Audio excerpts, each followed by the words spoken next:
Sejam todos muito bem-vindos. Eu sou Bernardo Duarte e esse é o Reconnect, o seu programa sobre espiritualidade para além da religião da TVC.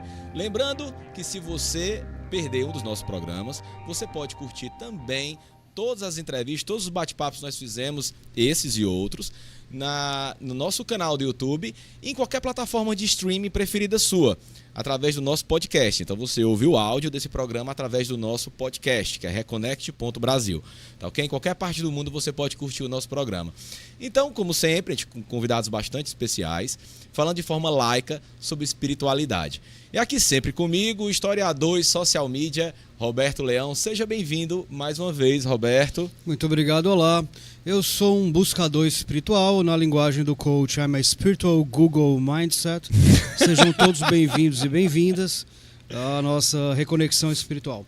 Hoje aqui com a gente ele que é médium, historiador, professor e palestrante, estudante de psicologia, fundador e presidente do Lar Beneficente Clara de Assis, coordenador geral da Sociedade de Estudos Espíritas Casa de Francisco, cofundador do Instituto de Cultura Espírita do Ceará, cofundador do Lar Chico Xavier. O que mais, Bernardo? E tem mais. Então, ele psicografou já, gente, 4 livros, tá? E isso é que eu acho muito bacana no lado espiritual. Todos os direitos autorais foram doados por Lar Beneficente Clara de Assis.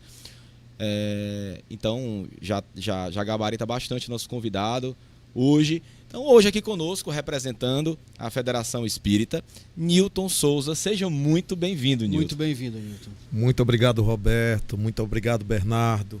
É uma alegria saber que existe um programa como esse, porque nós imaginamos que a espiritualidade precisa chegar a todos os corações humanos e esse meio de comunicação, esse veículo de comunicação é extremamente poderoso e coloco aqui diante de vocês a responsabilidade imensa que pesa sobre o ombro de cada um de vocês na condição de divulgadores das informações que possam libertar as pessoas da ignorância. E que bom que a gente vai falar de espiritualidade para além da religião. Exatamente, Legal. essa é a nossa função. Legal. E, Newton, conta pra gente um pouquinho a tua trajetória até você chegar ao espiritismo. Eu costumo imaginar e pensar que, na verdade, foi a doutrina espírita que me encontrou, porque eu fui a um centro espírita na tentativa de auxiliar a minha irmã mais velha, que estava passando por um processo que no espiritismo chamam de processo obsessivo ou influenciação espiritual.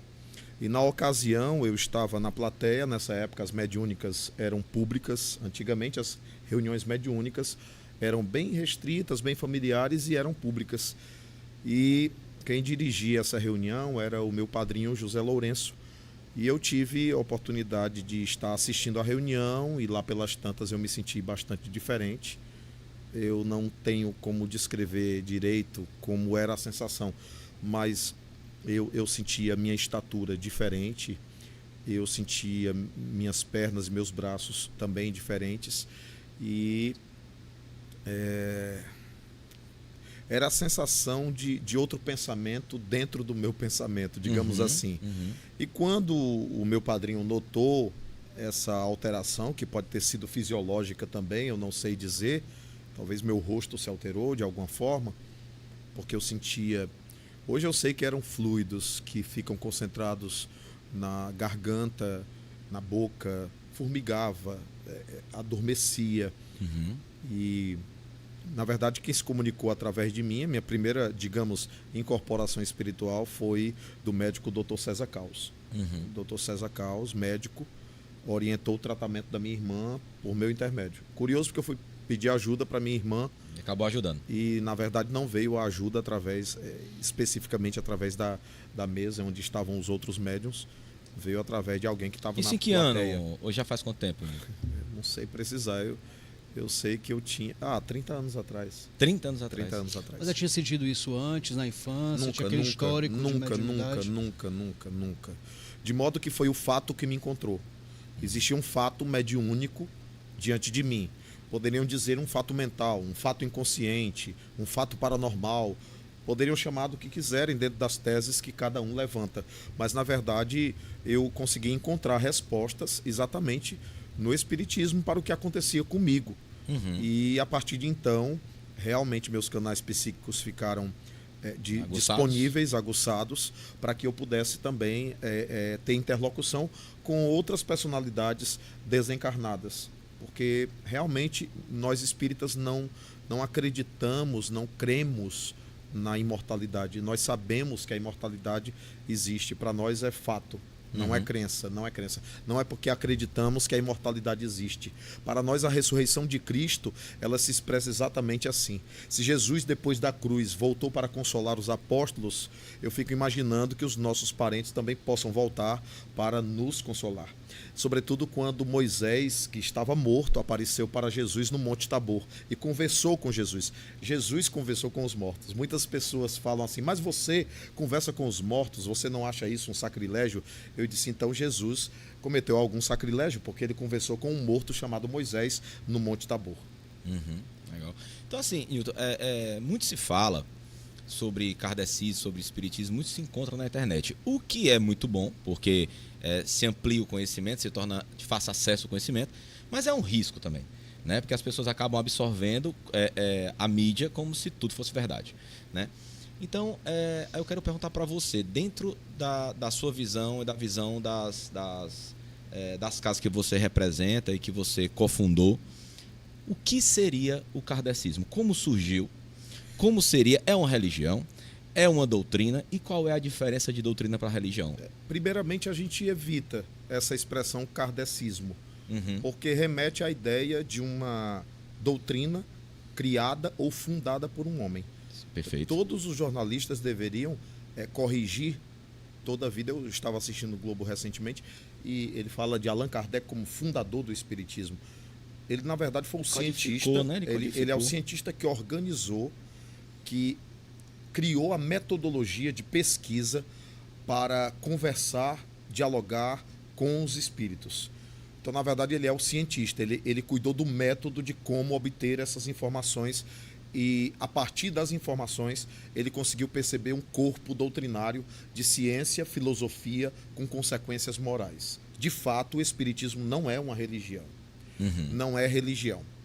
Na verdade, o espiritismo é uma ciência e uma filosofia que acaba tendo consequências morais, porque se eu acreditar em reencarnação a partir do espiritismo, eu serei obrigado inevitavelmente a deixar de ser racista. Porque eu vou reencarnar negro. Se eu tiver qualquer preconceito religioso, eu também precisarei refazer a minha visão a esse respeito, porque eu poderei ter que ter alguma experiência em outra religião, em outra encarnação. Se eu sou machista, eu devo entender que eu vou reencarnar mulher.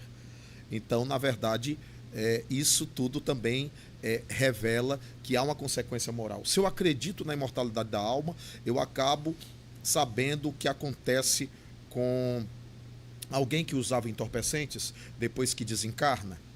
Eu sei exatamente o que pode acontecer a alguém que foi criminoso, a alguém que se deixou levar por determinadas perspectivas morais em que ele não conseguiu se superar. Como é que ele está depois da morte? O que acontece com ele depois da morte?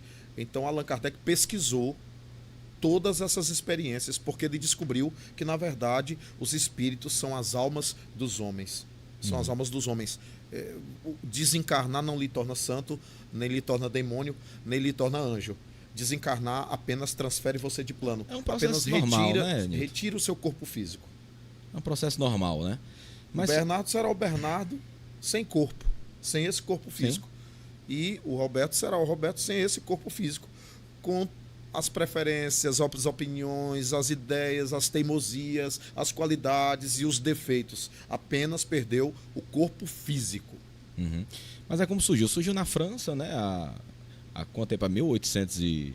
Foi em 1857, 1857. 1857, Allan Kardec publicou a primeira obra do Espiritismo, chamado O Livro dos Espíritos. O que consagra ainda mais que Allan Kardec não é fundador. Porque se o livro é dos Espíritos, se tratam de revelações que os Espíritos fizeram a respeito de Deus, da imortalidade, a respeito do progresso, a respeito da lei de causa e efeito, de determinadas leis desconhecidas até então para a ciência, como a lei dos fluidos, a respeito de um corpo que nós temos depois da morte, que o Espiritismo chama de perispírito, que é uma das chaves de entendimento de como é que os espíritos podem atuar através de um médium, ou podem atuar numa casa mal assombrada, ou podem atuar através de fenômenos como poltergeist, parapirogenia e outros fenômenos, sem a compreensão do que seja esse corpo, outro corpo da morte, que os egípcios chamavam de Kau, Nefesh, que os hebreus chamavam de Coash, que Paulo de Tarso chamava de corpo celeste. Se a gente não entender esse corpo, a gente não entende como é que os espíritos podem atuar sobre a matéria. Mas alguns espíritas, né, que eu conheço alguns, sou muito amigo de muitos, graças a Deus, são pessoas boníssimas, quando perguntados qual é a sua religião, eles acabam respondendo intuitivamente que é espírita, né? Então, você acha que hoje em dia, com essa com se entregar para a doutrina, com estudar a doutrina, com vivenciar a doutrina, acaba que se tornando um pouco, pelo menos na cabeça dessas pessoas, uma forma de religião, uma forma de se religar, e o espiritismo, no seu entendimento, está caminhando para isso? Nós temos uma visão realmente bem diferenciada. Eu entendo que dê trabalho para alguém que tenha que responder qual é a sua religião, e você ter que fazer todo o mise-en-scène que eu vou fazer agora. Eu vou fazer um mise-en-scène agora. Mas ensino é ensino, e o espiritismo é uma doutrina pedagógica. Allan Kardec é o pseudônimo de um grande pedagogo francês chamado Denisard Hippolyte Léon Rivaio, que popularizou a pedagogia pestalozziana pela França agora, e pelo mundo. Roberto não fala isso 3 vezes. Fala o nome dele 3 vezes. O quem? Pestalozziana. Pestalozziana. Não, o nome do... Henri Pestalozzi. o nome... Henri Pestalozzi. Não, o nome diga Kardec. Você fala Allan 3 Kardec. vezes. Não. Ah, eu tô confuso. Denisard Hippolyte... Peraí, calma. Se eu falar 3 vezes, vai acontecer o quê? Vai aparecer alguém? Não. É isso? Não, é porque é difícil. Não, ele tinha que se... hoje eu dou razão a ele ter colocado Kardec. Allan Kardec, é mais fácil. Allan Kardec, na verdade, era o nome que ele tinha quando foi um sacerdote druida na antiga região gaulesa, antiga França. Então, ele era um sacerdote naquela época, né, alguns anos antes de Cristo. Então, na verdade, quando a gente fala de doutrina espírita, é bom explicar, é uma doutrina, é um corpo doutrinário de ciência, filosofia, com consequências morais. Quando você responde que é religião, você acaba confundindo as pessoas, sabe por quê? Porque a religião normalmente tem a ver com ritual, que o espiritismo não tem. Altar, que o espiritismo não tem. Imagem, que o espiritismo não tem. Vela, que o espiritismo não tem. Roupas especiais, que o espiritismo não tem. Paramentos, amuletos, que o espiritismo não tem. É a doutrina espiritual por excelência. Nós, espíritas, procuramos viver o que Jesus ensinou à mulher no poço de Sicar. Ele disse assim para ela: dia virá em que não haverá templo sobre a terra, em que o altar será o coração do próprio homem, e o templo será a própria natureza, a criação de Deus. E Deus será adorado em espírito, porque Deus é espírito. E Deus será adorado em espírito e em verdade. Então o espiritismo não precisa nem sequer de estrutura física. Mas não tem dogmas, rituais para prática. Não há dogmas nem há rituais. Muita gente, por má fé, quis associar o espiritismo à Umbanda, por terem preconceito contra a Umbanda. Por quererem rebaixar a Umbanda, associaram o espiritismo à Umbanda, para passar uma ideia de que o espiritismo e a Umbanda são a mesma coisa. Ora, a mediunidade existe em qualquer lugar. Eu conheço pastor médium. Eu conheço pastora médium, missionários médiums, eu conheço budistas médiums, eu conheço um padre famoso, muito famoso, cearense inclusive, médium. Então, porque veem os espíritos. Eu já terminei encontro ecumênico e o padre veio conversar comigo e confessar que via os espíritos. Dom Bosco via o padre Comolo, que era amigo dele. A mãe dele, Dona Margarida, identificou que ele estava conversando com alguém, mas conversando com o invisível. Então, muitos santos eram médiuns. E muitos dos ditos milagres foram feitos em função dessa capacidade proeminente de um padre Pio, por exemplo, que era um médium extraordinário. Então, a mediunidade estava em toda parte, está em todas as civilizações, porque a mediunidade independe de religião, porque a mediunidade faz parte inerente da criatura humana. A mediunidade não é propriedade do espiritismo. Eu lhe pergunto, o que seria mediunidade? Mediunidade é o potencial que o espírito tem de intermediar o mundo espiritual e o mundo material. Somos todos médiums? A palavra médium vem de meio. Todos Somos a maioria esmagadora, mais ou menos médios, pelo simples fato de sermos espíritos momentaneamente enclausurados por um corpo físico. No entretanto, quando dormimos, nós nos emancipamos, saímos do corpo, entramos em contato com parentes desencarnados. Talvez não registremos a memória disso, mas nós estamos sempre em contato com o mundo espiritual. Muitas vezes você teve um insight no trabalho. Às vezes um bom espírito lhe inspirou aquela ideia. Muitas vezes você está passando por um problema grave. O seu avô desencarnado, que cuidava da família, e lhe soprou alguma ideia, lhe inspirou alguma ideia. E ela vem por via intuitiva ou inspiracional na maioria de nós. Na maioria de nós. Existem os não médiuns, que não sentem nada, não percebem nada, nada, nenhum arrepio sequer. Existem, mas são raros. Mas a questão deles não perceberem, não tem muito também do dogma que eles carregam, tipo assim, eu não quero perceber ou eu nego que percebo. Porque, por exemplo, você pega energias, né? Fala um pouco de energia. Quando a gente fala de energia, a gente vê que, por exemplo, a nossa visão ela é muito limitada, né? Então nós estamos cercados de ondas eletromagnéticas que os nossos olhos não estão preparados para captar. Ondas eletromagnéticas de áudio que nos cercam a todo momento e a gente não tem capacidade, o nosso tímpano não está preparado energeticamente para captar. Entendo. Né?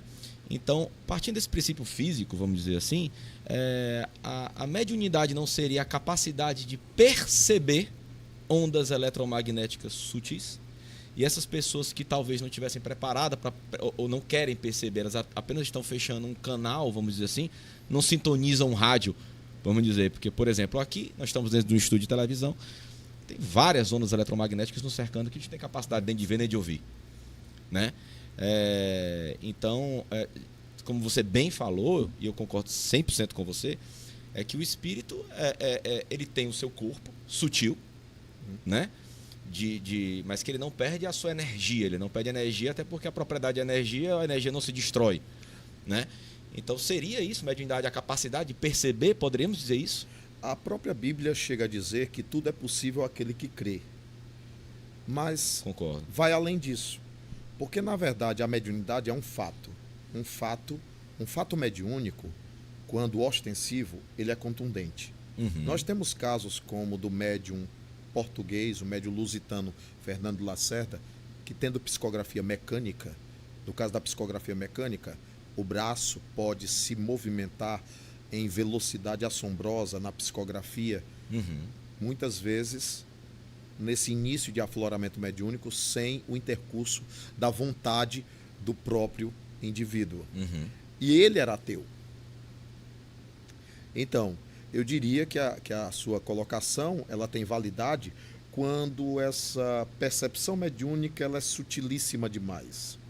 Mas se ela for ostensiva, ela vai se manifestar, você crendo ou não, querendo ou não. Concordo, mas o que acontece, por exemplo? Não precisaria gerar sintonia, porque na verdade está havendo uma intervenção do mundo espiritual para o mundo físico, através do perispírito, que age sobre seu sistema nervoso.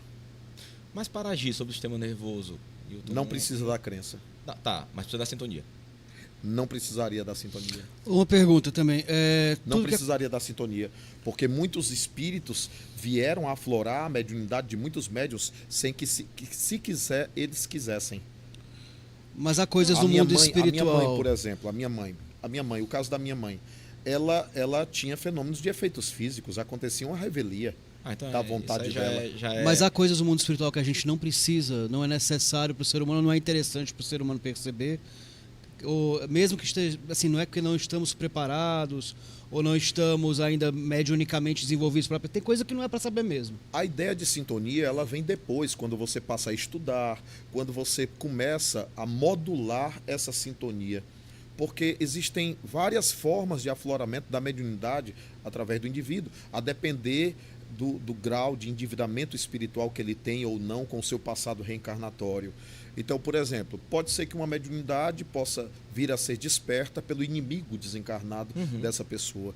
Pode ser que ela possa ser desperta por um amigo desencarnado dessa pessoa. Eu conheço o caso de uma senhora que, já com a idade avançada, aflorou a mediunidade com a idade avançada depois que o filho se comunicou através dela. O próprio filho, que havia desencarnado por acidente, se comunicou através dela. E depois que ele se comunicou, o processo de afloramento mediúnico foi a curso. Entendi, boa resposta. Deixa eu lhe perguntar uma coisa em relação à evolução. Você falou que Kardec era um professor, discípulo de Pestalozzi, descobriu o espiritismo, teve aquele processo evolutivo dentro da percepção espírita enquanto vida, e ele desencarnou. Você falou que eu e o Bernardo, por exemplo, quando desencarnávamos, vamos continuar sendo os mesmos. Então esse processo de evolução ele só existe enquanto encarnado? Quando a gente desencarna, a gente não continua o nosso processo de evolução? Quando você desencarna, ou assim que você desencarna, você é o mesmo. Mas na medida em que você se inscreve nas escolaridades do mundo espiritual, porque o mundo espiritual ele não é abstrato como a gente imagina. Imagine você desencarnar agora e você ir para um mundo que você não conhece de maneira alguma. Tenta imaginar isso. Você vai para um país, você já fica com um problema de adaptação a um país, a um idioma, a um costume, a jeitos e trejeitos, a pronomes e etc. Você já imaginou você desencarnar e ir para um mundo que não tenha nenhum referencial semelhante ao da Terra? Lá tem paredes, lá tem construções, lá tem veículos, lá tem escolas, lá tem hospitais de acolhimento, inclusive de quem desencarna de câncer, acorda no outro hospital, pensando que foi só transferido. Até que ele venha tomar consciência do desencarne dele, os espíritos vão avaliar até que ponto ele vai conseguir administrar essa notícia. Então existe um processo. Né? Existe todo um processo que é lento e gradual. Inclusive fisicamente, Eu né, descobri Newton? através da psicografia que em torno de 3 a 6 meses, a maioria de nós desencarnados ainda briga psicologicamente com a morte, para não estar morto, porque nós temos muita pendência. A gente pode ter uma vida de 100 anos e ainda queria fazer alguma coisa, e ainda tinha alguma coisa para fazer, e ainda tinha alguém para né, Newton? Muita perdoar. Culpa, raiva, perdão. medo. Pendências que a gente carrega. Newton, isso que nós encontramos, que você falou, como hospitais, enfim, coisas que existem do outro lado, são criados por Deus ou pela nossa consciência coletiva espiritual? Deus oferece ao ser humano os fluidos, Deus oferece aos espíritos a sua ciência, as bases da matéria-prima do próprio universo. São as mentes extracorpóreas que conseguem em conjunto produzir. Veja bem, egrégoras, né? Que aqui nós tivemos um arquiteto que projetou isso aqui. Além do arquiteto, tivemos um engenheiro também. Houve uma equipe de pedreiros. Então, esse conjunto. Aqui na matéria, nós precisamos de braços, desenhos, inteligência. No mundo espiritual, se precisa normalmente da mente. O que muitos holísticos, por exemplo, chamam de egrégoras, né? Como cientistas chamam de malha magnética, né? Então, tem muita... Concordo 100%, né? Até porque fisicamente assim que acontece, né? Então tudo que nós temos físico existe em outra dimensão, ele da mesma forma, de forma sutil. Há né? muitas moradas na casa de meu pai. Jesus há 2000 anos dizia isso. Há muitas moradas na casa de meu pai. O que é que você entende por morada? O que é que você entende por um Yeshua ben Joseph, um Jesus filho de José, dizendo isso? Se morada tem um significado específico para o judeu. Morada. Então, com toda certeza, se há muitas moradas na casa de meu pai, então são variados os tipos de construção do mundo espiritual. Muito bacana. Então, gente, hoje estamos aqui com Newton Souza falando sobre espiritismo, espiritualidade de uma forma muito legal. O papo tá ficando muito bacana. Daqui a pouco a gente volta, não sai daí não, tá? Daqui a pouco a gente volta, daqui a pouquinho, poucos minutos a gente tá de volta aqui com o Newton Souza no papo muito bacana. Esse é o Reconnect, voltamos já.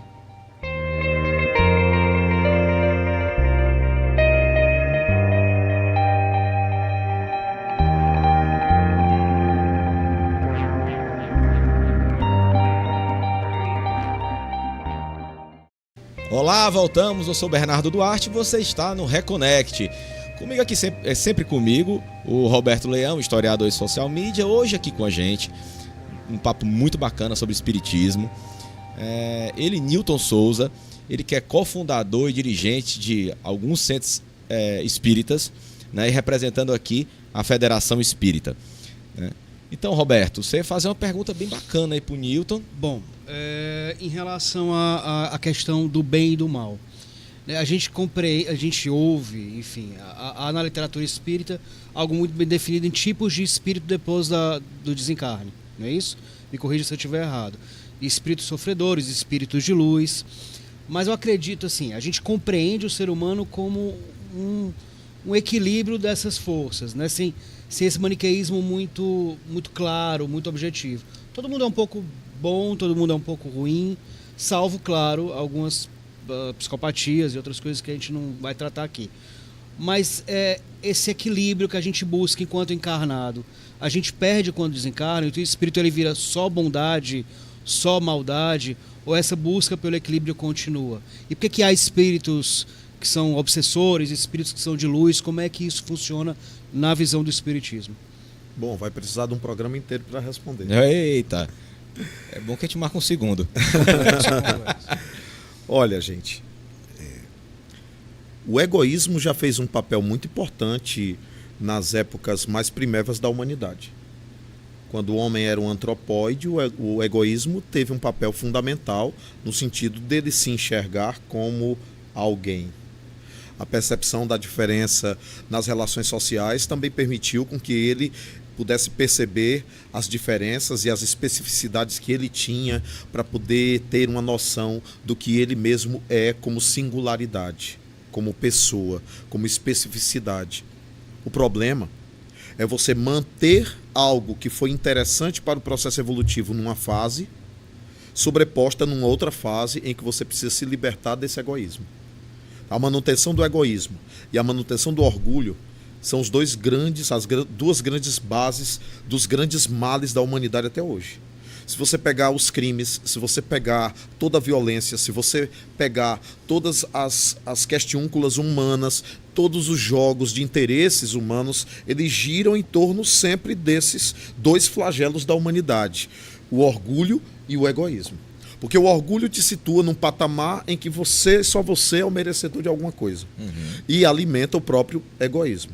O orgulho te enceguece em relação ao que você verdadeiramente é. Você perde a noção de si. Você inferioriza o outro para poder se sentir melhor. Então, isso gera o mal.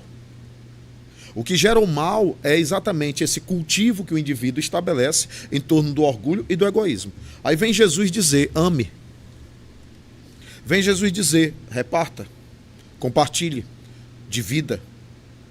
Ofereça a capa, quem te exigir o manto, ou vice-versa. Caminha 2.000 passos com quem te exigir 1.000. Oferece a outra face. Ora por aqueles que te perseguem e caluniam. Ama até os teus inimigos. Então Jesus oferece o amor como antídoto a essa doença chamada mal, que ainda impera sobre cada um de nós. E que ainda é predominante em nosso planeta no atual estágio. É óbvio que nós espíritas não temos sempre o mesmo pensamento sobre todas as coisas, embora a fonte seja única, a codificação kardeciana e o Evangelho de Nosso Senhor Jesus Cristo, mas transição planetária ainda vai demorar a chegar aqui. Nós ainda não estamos em processo de transição. A gente não tem aprendido não, Não, né? a gente ainda não tem, porque nós somos ainda provas e expiações. Nós somos planeta caracterizado como prova e expiação, onde há ainda a predominância do mal. Nós temos alguns impulsos do bem surgindo agora. Nós temos, mas ainda não sobrepujamos o mal. O mal ainda existe. Então não é esse equilíbrio. Digo outra coisa como médium. Eu saio do corpo, muitas vezes consciente. Eu saio do corpo, eu vejo meu próprio corpo, eu converso com espíritos, eu visito outras regiões do mundo espiritual. A Terra não tem luz. É escuro. Mas é redonda, né? Aí é destruir... Né? Vamos deixar esse assunto aí para outro debate, né? Mas, Nilton, você falou um assunto bem interessante. É escuro. A gente ainda não fez a terra ser luz. A gente ainda não fez a terra ser luz. Jesus disse assim, os justos herdarão a terra. Cadê os justos? Nós ainda precisamos nos tornar justos. Mesmo os religiosos precisam aprender a se tornar justos. Porque se o indivíduo é religioso, mas continua orgulhoso, se o indivíduo é religioso e continua egoísta, essa religião não fez nada por ele.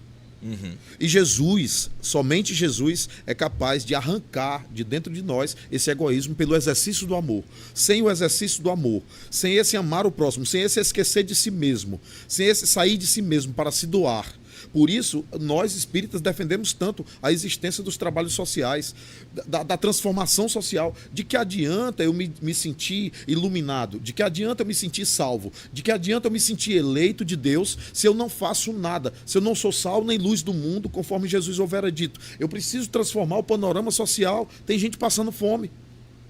E por causa da fome não tem fé, não tem esperança, porque ela só vê o quê? A fome. E ela só vê o quê? A maldade. Ela só vê o quê? A indiferença.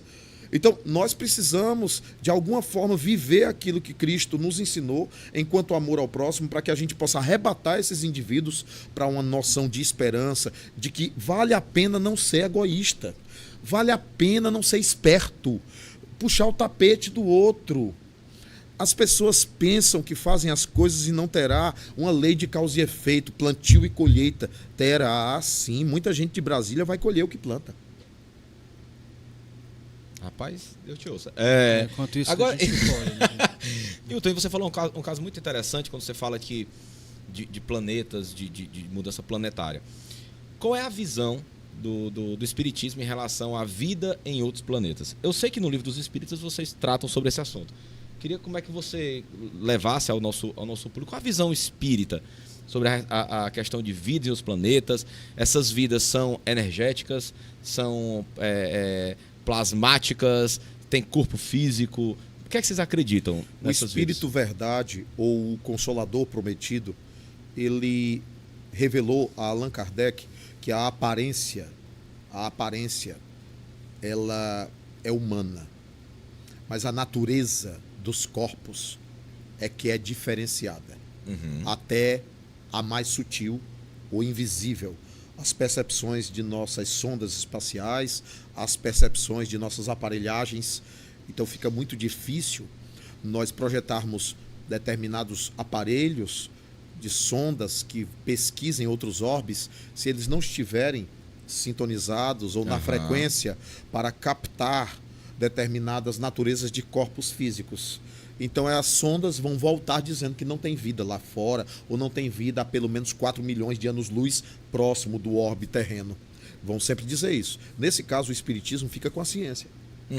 Mas Allan Kardec, através das pesquisas mediúnicas que ele fez, entrou em contato com espíritos que viviam em outros orbes, que viviam em Júpiter, que viviam em outros orbes. O Chico Xavier também entrou em contato com espíritos que viviam em outros orbes, mas entrou em contato com espíritos que viviam em outros orbes.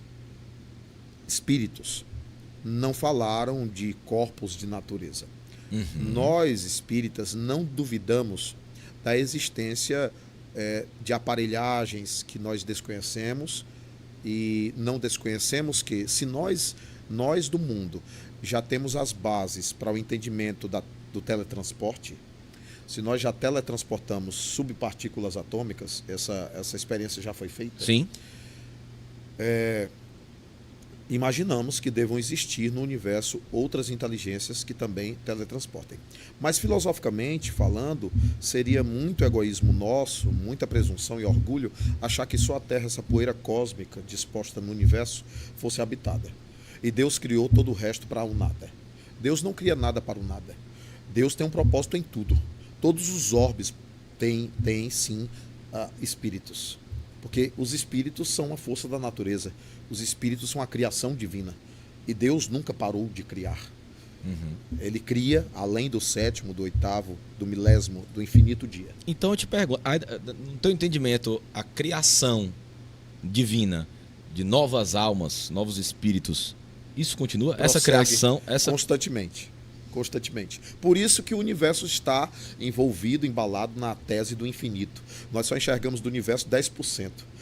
O que temos de matéria hoje em dia é apenas 4% de toda a chamada energia escura. A energia escura é a matéria-prima essencial. Para alguns, pode até ser o que Allan Kardec descobriu como sendo o fluido cósmico universal. Não sabemos ao certo ainda. Mas imagine só, de tudo que é potencial para ser criado, o que foi criado é apenas 4%. Imagine se fosse criado os 100%, o tamanho ou a infinitude de tudo isso. Então, Deus é muito maior do que o que a gente possa imaginar. Então ela tem alma fresquinha chegando na Terra. Na Terra, mais não. Por causa do estágio evolutivo e da escolaridade da Terra. A escolaridade da Terra é de provas e expiações. Alma fresquinha chega em mundo primitivo. Rapaz, o cara já chega Vai iniciar pelo processo que nós iniciamos, como Ramapithecus, Australopithecus, homem de Neandertal, homem de Cro-Magnon, Homo habilis, Homo faber, Homo sapiens, até chegar nesse primor que somos nós. Imagine só. A gente tá, esse papo ficou muito bacana, porque a gente tá falando de fé, tá falando de caridade, tá falando de doutrina, tá falando de religiosidade e de ciência. Que aí entra mais na minha praia. É porque a doutrina ela é vasta, exatamente assim.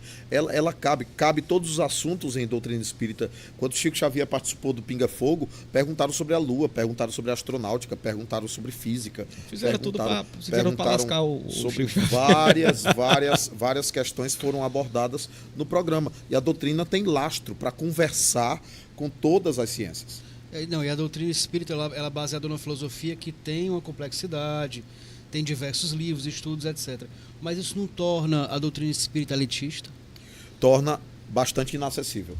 Eu tenho refletido, inclusive, sobre isso atualmente. E isso tem me feito entender porque há tanta gente ignorante a respeito do espiritismo. Sim. E nunca sequer lê um livro e já tem um pré-conceito a respeito. As pessoas deviam ter um pouco mais de honestidade e ler antes de falar. Né? Ou pelo menos dizer, não conheço, não sei como é que é.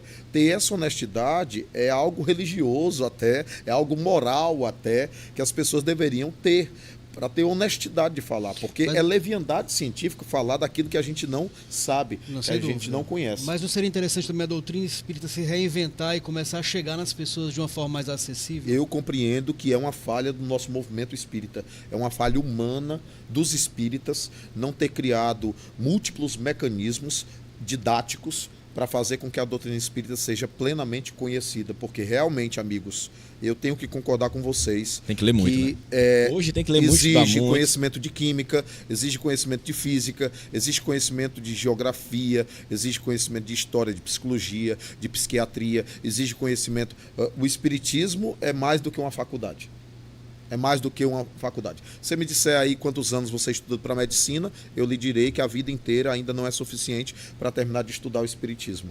Porque cada tópico, cada tema, cada postulado, cada princípio desencadeia uma série de outros meandros de conhecimento humano. Se eu estudar perispírito, por exemplo, eu tenho que saber um pouco de biologia.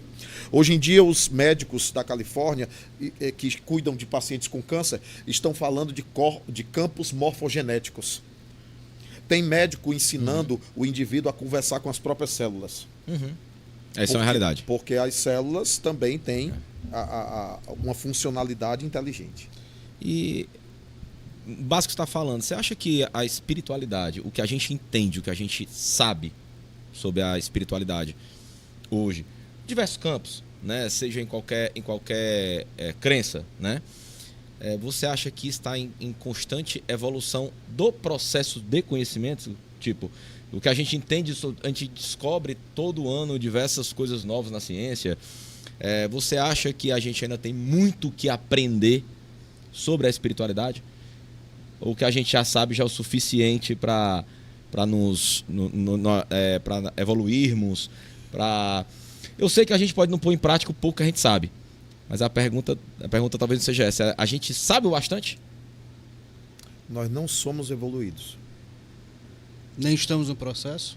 A gente sempre está em caminho. O processo de evolução é um processo irreversível. Ele é um desencadeamento ad contínuo.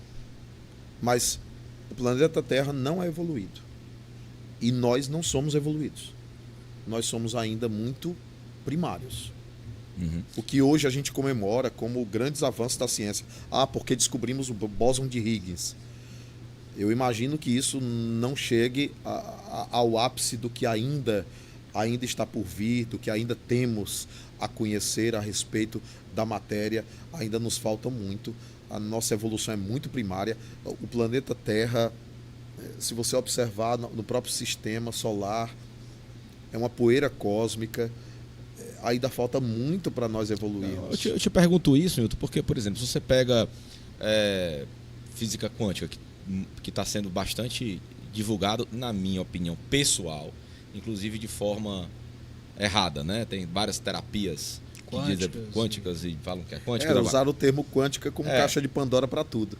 Então assim, agora a física quântica, ela não tem nenhuma grande novidade há pelo menos 60 anos, né? Então quando você pega os grandes cientistas que trouxeram para a gente essas descobertas científicas, né? Em 1836, 1898, 1924, então não é uma coisa nova, né? Mas é realmente a ignorância humana de não buscar, né? Por isso que eu te pergunto, então, você acha que, como tempo, hoje as pessoas estão lendo mais sobre isso, descobrindo mais sobre a parte científica de quem nós somos? Você acha que vai demorar esse mesmo tempo, ou seja, algumas coisas até 100 anos para nos ligarmos no que realmente, na essência espiritual? Nós ainda precisaremos de alguns milênios. Eita, eu estava sendo conservador, né? A gente vai precisar ainda de alguns milênios para que determinados conceitos, que são eminentemente acadêmicos, possam ser popularizados. Eu não sei se vocês da área jornalística concordam comigo, mas vocês já perceberam o grau de superficialização da sociedade hoje? Há muita informação. E superficial. Há muito acessibilidade. Porém, o próprio WhatsApp tomou a tal ponto o teu tempo que você tem feito pesquisas pontuais, mas elas carecem de forma resumida, né, Nilton? Carecem de robustez, de consistência. Sim. De profundidade, né? A sociedade de hoje é muito vazia. Nós estamos vivendo uma crise religiosa. Mas ao mesmo tempo, Nilton, eu vejo uma busca por esse lado da espiritualidade, que eu pelo menos não percebi. Eu acho que existe uma demanda. As pessoas querem pelo menos conhecer, né? Existem alguns impulsos nesse direcionamento. Nós não somos pessimistas. Apenas estamos dando um toque de realidade para esse momento que a gente está vivendo, porque não nos bastará ter uma informação superficial sobre espiritualidade. Sim, concordo. Eu particularmente fiz um caminho desde os 12 anos de idade. Eu tinha um apelo muito grande por ler e conhecer e entender, o que acabou me fazendo com que o Consolador Prometido, que é o Espiritismo, ele pudesse me explicar essas questões todas. Mas, claro, nem ele vai dar todas as respostas, porque todas as respostas só quem tem é Deus. Ninguém tem todas as respostas. Somente a mente cósmica é que tem todas essas respostas.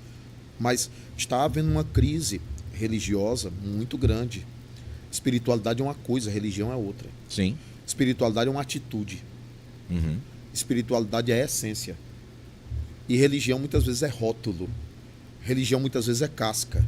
Religião muitas vezes é, como disse um pastor, gangue. Para que eu possa me sentir bem, para que eu possa me sentir melhor, para que eu possa me sentir no caminho da verdade.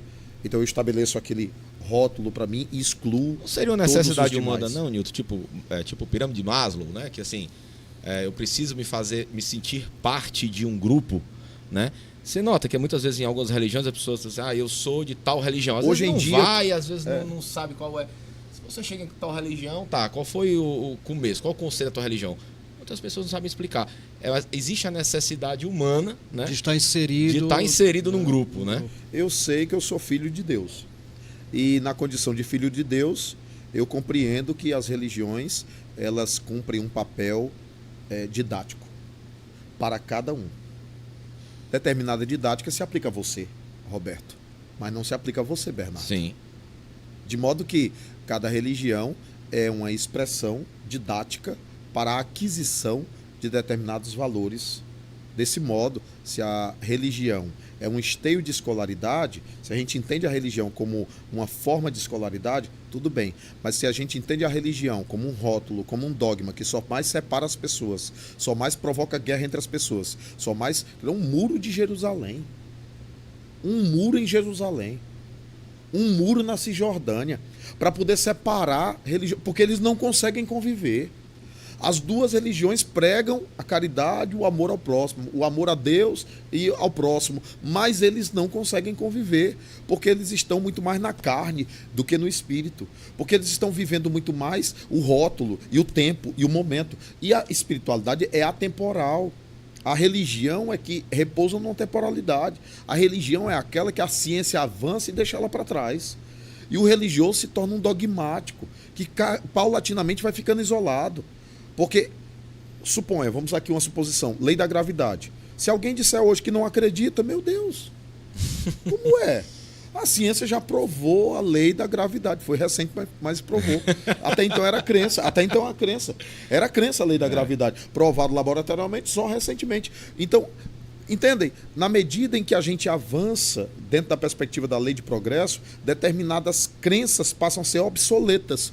Por isso Allan Kardec diz o seguinte: o espiritismo precisa dialogar com a ciência. O espiritismo precisa dialogar com a ciência. Se a ciência provar algo em contrário ao espiritismo, deixa o espiritismo naquele ponto e siga a ciência. É isso aí. Já que a gente está falando de ciência, Nilton, vou fazer uma pergunta para você. Algumas pessoas dizem, né, que eu recebo tal espírito de luz, eu recebo tal espírito de luz, ou então tem esses dizeres. E nós sabemos, através da ciência, que existe uma lei que é imutável, que é a lei da ressonância eletromagnética, né? Que eu não posso sentir a energia de algo que eu não vibro, né? É possível um médium, por exemplo, desvirtuado, receber um espírito de luz? Uma vez que a ciência diz que não? É possível o teu notebook servir ao mal? É possível a câmera filmar cenas que não são construtivas? É quem está... A estrutura e o mecanismo do processo de comunicação pode ser de neutro a até defeituoso. Uhum. É óbvio que um bom espírito vai ter muito mais dificuldade de se comunicar por um médium que não anda segundo os princípios do Evangelho de Nosso Senhor Jesus Cristo. Mas não vai tornar impossível, até porque a mediunidade, naquele caso, do indivíduo que é doente, do indivíduo que moralmente ainda carece de evolução, naquele caso, a mediunidade é um suporte de aprendizado para ele também. Por isso que os espíritos recomendam que a primeira pessoa para quem os espíritos mandam a mensagem é para o próprio indivíduo. Então, com a mediunidade, eu preciso me melhorar. A mediunidade não veio para curiosidade, para especulação. Sim. O que Moisés proibiu, nós espíritas concordamos. O que Moisés proibiu era a idolatria a espíritos. O que Moisés proibiu foi o desfoque em Deus, porque as pessoas costumavam ficar só consultando espírito, consultando espírito, consultando espírito, consultando espírito. Isso não gera espiritualidade, isso não gera conexão com Deus, isso não gera adoração. Adoração somente a Deus. Então muita gente fazia adoração aos espíritos. Nós concordamos plenamente com Moisés. Por quê? Porque realmente a mediunidade precisa ser praticada religiosamente. Ela precisa ser praticada do ponto de vista espiritual. Ela precisa ser praticada santamente. Ela precisa ser praticada com responsabilidade. E tem uma outra coisa. Tem muito espiritismo? Tem. Mas tem muito esquisitismo. Tem muita gente dizendo que recebe espírito tal e você nunca fez uma pesquisa se é verdade. O médium precisa ser pesquisado, a assinatura precisa ser pesquisada, os detalhes de uma carta precisam ser pesquisados. A ciência tem que ser aplicada dentro do centro espírita. Todo centro espírita deveria ter um departamento de ciência, de pesquisa, de análise, estatística, quantitativa e ao mesmo tempo de verificação. Até que ponto aquele espírito é aquele espírito, porque existem espíritos enganadores. João Evangelista já dizia: não creais em todos os espíritos, mas verificai se os espíritos são de Deus. Então, obviamente, eu preciso discernir se aquele espírito ali é realmente aquela identidade. Tem muita gente praticando esquisitismo, achando que está praticando espiritismo. Tem muito médium enganado por espíritos enganadores. Tem muito médium enganado por espíritos mistificadores. Por quê? Porque esse médium não é pesquisado. E o médium sério, ele se permite ser pesquisado, analisado, para poder verificar até que ponto as identidades são aquelas mesmo, até que ponto ele não está mistificado. A mistificação é quando o espírito se faz passar por alguém. E não existem mentirosos no mundo? Sim. A gente acabou de dizer que basta desencarnar, você continua sendo o mesmo. Então existem os enganadores, existem os mentirosos, os galhofeiros, existem os brincalhões. Temos denúncias recentes, assim, né, sobre espíritas que eram ditos famosos, enfim, mas é como você falou. Né? Quem é sério se permite investigar, está aberto. Não Eu tem imagino que do que você está falando, mas aí entra de novo. Que médium é aquele? João de Deus era católico, não era espírita. Agora, o que acontece? As pessoas, basta falar mediunidade, espírita. Espírita. Mediunidade, espírita. Não, existem médiuns de várias referências. Existem outros médiuns que não são sequer espíritas. A família Gasparetto se assumiu não espírita. A mediunidade independe de religião. É um papo que vai. Inclusive, já faço o convite para você voltar aqui no programa. Eu volto. Pra gente por continuar favor, esse temos papo, muito que eu que acho que dá conversar. para mais 1 hora de papo. Volto então, sim. Newton, eu queria muito agradecer a tua presença. Muito obrigado pela confiança no nosso programa. Muito obrigado pela Que bom, disponibilidade estamos também. por muito estar aqui com a felizes por gente. você estar aqui. A gente vai deixar aqui embaixo o contato, o site da Federação, nas redes sociais da Federação Espírita, no caso que ele representa a Cearense. Então, quero agradecer muito também à Federação Espírita Cearense. Quero mandar um alô, um abraço bem carinhoso a todas as casas espíritas que trabalham na luz, que trabalham nessa abertura de consciência. Ok, um abraço aqui da Reconnect. Roberto, muito obrigado. Obrigado mais uma vez e até a próxima, né? Valeu, gente. Nos reconectamos. Nos reconectamos. Então, muito obrigado. Esse é o Reconnect. Acompanhe-nos nas redes sociais. Nosso Instagram é @reconnect.brasil. Também reconnect.brasil no YouTube e no podcast em qualquer plataforma de streaming sua preferida. Você escuta o áudio da nossa conversa. Muito obrigado. Esse foi o Reconnect. Até a próxima.